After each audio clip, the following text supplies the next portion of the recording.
Melayu lama tidak pernah berkata alam ini kosong. Mereka juga tidak menyebut alam ini milik manusia semata-mata. Bagi mereka, alam adalah amanah dan di dalam amanah itu wujud kehidupan yang tidak ditakdirkan untuk sentiasa dilihat. Sebab itu, orang dulu hidup dengan satu pegangan. Jaga adab sebelum jaga langkah. Orang bunian tidak disebut dengan suara. Mereka dikenali melalui perubahan rasa. Apabila angin menyapu padi dengan cara yang berbeza, orang lama akan berhenti bercakap. Bukan kerana takut, tetapi kerana angin sedang membawa pesan.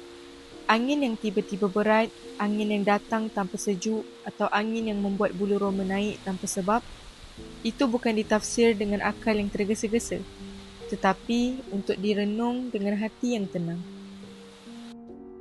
Hutan bagi orang Melayu lama bukan tempat untuk dicabar. Ia bukan medan keberanian. Ia adalah wilayah yang memerlukan izin. Apabila masuk ke hutan dan burung tiba-tiba diam, itu bukan tanda akan ada sesuatu menyerang. Itu tanda kita sedang diperhatikan. Orang dulu akan memperlahankan langkah, menundukkan suara dan menenangkan nafas. Kerana mereka tahu yang memerhati tidak semestinya mahu mengganggu, kadang-kadang hanya mahu memastikan adab dijaga. Air tidak menipu. Sebab itu orang Melayu lama percaya, jika air tiba-tiba beriak tanpa angin, ada niat yang tidak selari dengan tempat itu. Air akan memantulkan siapa kita sebenarnya. Bukan wajah, tetapi niat yang dibawa bersama. Orang bunian, menurut kepercayaan lama, tidak tertarik kepada manusia kerana rupa, tetapi kerana niat yang tidak seimbang. Orang lama membaca manusia melalui nafas. Nafas yang laju, nafas yang terputus-putus, nafas yang berat tanpa sebab. Itu tanda hati sedang bergelora. Dan alam tidak suka kegelisahan, kerana kegelisahan membawa gangguan. Sebab itu orang dulu akan berhenti, menarik nafas perlahan dan menyebut nama Tuhan di dalam hati. Bukan untuk memanggil, tetapi untuk menenangkan diri sendiri. Dunia bunian digambarkan sebagai dunia yang tenang, tidak bising, tidak tergesa-gesa. Orang lama berkata, bunian tidak hidup dengan nafsu mendahului akal. Sebab itu, alam mereka dikatakan lebih seimbang. Mereka menjaga tempat tinggal, menjaga bahasa dan menjaga hubungan sesama sendiri. Bukan kerana mereka lebih mulia, tetapi kerana aturan alam mereka berbeza. Mengapa mereka tidak kelihatan?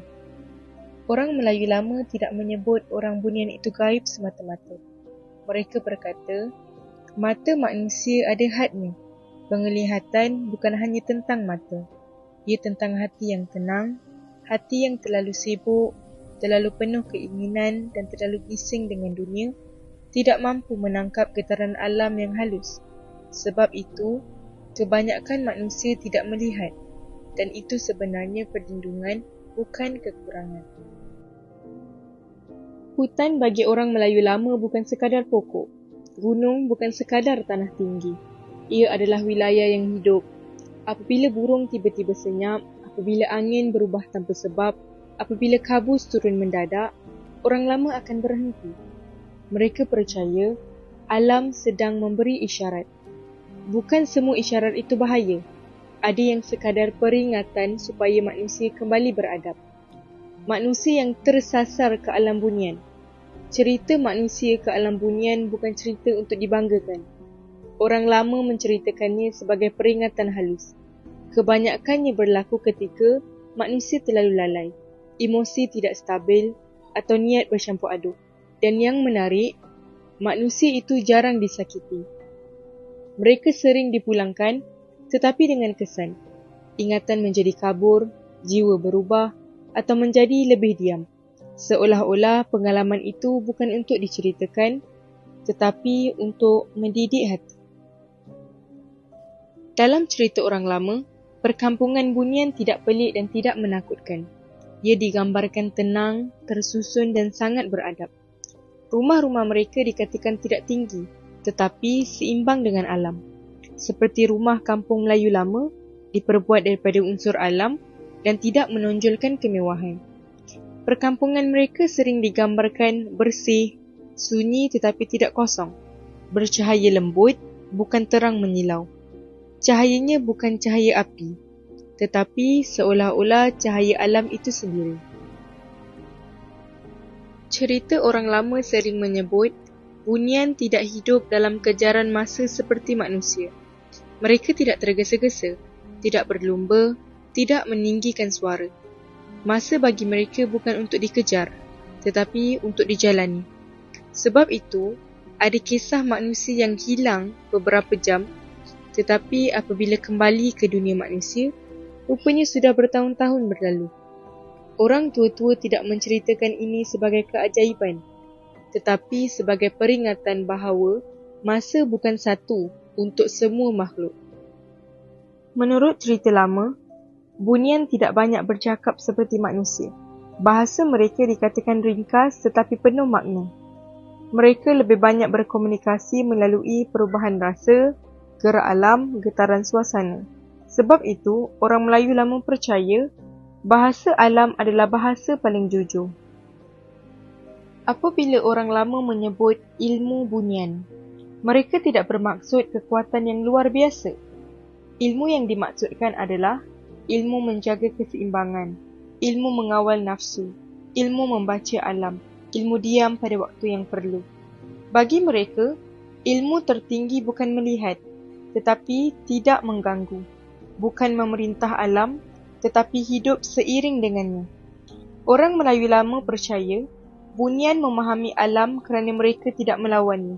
Contohnya, angin bukan ditentang, tetapi didengar. Air bukan dikuasai, tetapi dihormati. Hutan bukan diterokai sesuka hati, tetapi didekati dengan izin. Sebab itu, orang lama yang pandai membaca alam sering digambarkan sebagai orang yang tidak banyak bercakap, jarang marah dan tenang dalam menghadapi perkara besar. Ini bukan kerana ilmu gaib, tetapi kerana jiwa yang seimbang. Dalam cerita lama, manusia yang dibenarkan melihat dunia bunian bukan kerana dia hebat, tetapi kerana dia tidak mencari, dia tidak mencabar, dia tidak membanggakan diri. Biasanya orang itu digambarkan sebagai orang tua, kanak-kanak atau orang yang hatinya sangat bersih. Dan apabila melihat, mereka tidak disuruh menceritakan. Kerana melihat bukan anugerah untuk dibangga, tetapi amanah yang berat. Ada masanya seseorang melangkah dan tiba-tiba jalan menjadi gelap. Kabus turun tanpa hujan, arah menjadi tidak jelas. Orang Melayu lama tidak akan melawan keadaan ini. Mereka tidak akan teruskan langkah dengan ego. Mereka percaya, jika jalan ditutup, ada perlindungan di sebaliknya. Bukan semua yang ditutup adalah hukuman. Ada yang ditutup kerana belum tiba masanya.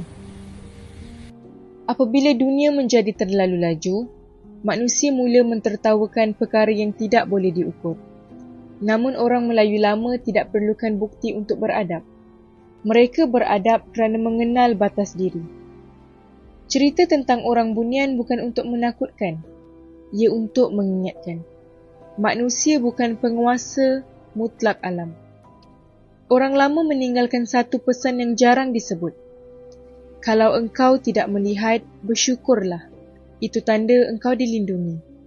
Kerana melihat tanpa izin lebih berat tanggungjawabnya daripada tidak melihat sama sekali. Orang Melayu lama selalu berpesan, yang tidak nampak jangan dicabar, yang nampak jangan disombongkan. Alam tidak pernah memusuhi manusia. Manusia yang sering lupa adab terhadap alam. Hari ini, kita hidup dalam dunia yang bising. Kita berjalan laju, kita bercakap kuat, kita jarang berhenti mendengar. Sedangkan warisan orang lama mengajar satu perkara, diam itu pelindung. Orang bunian bukan dongeng kosong. Mereka adalah simbol bahawa alam ini lebih luas daripada apa yang mata kita mampu faham. Dan kita hanya tetamu yang perlu tahu batas.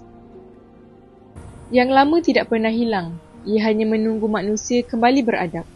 Selamat datang ke Empayar Dunia Melayu, tempat kisah disimpan, bukan dibangkitkan. Jika anda mahu lebih banyak pendedahan seperti ini, tekan subscribe, aktifkan loceng dan kongsikan warisan ini kepada generasi sekarang dan generasi yang datang. Kerana bangsa yang lupa asal-usulnya akan hilang arah, tetapi bangsa yang mengenal akarnya akan bangkit semula.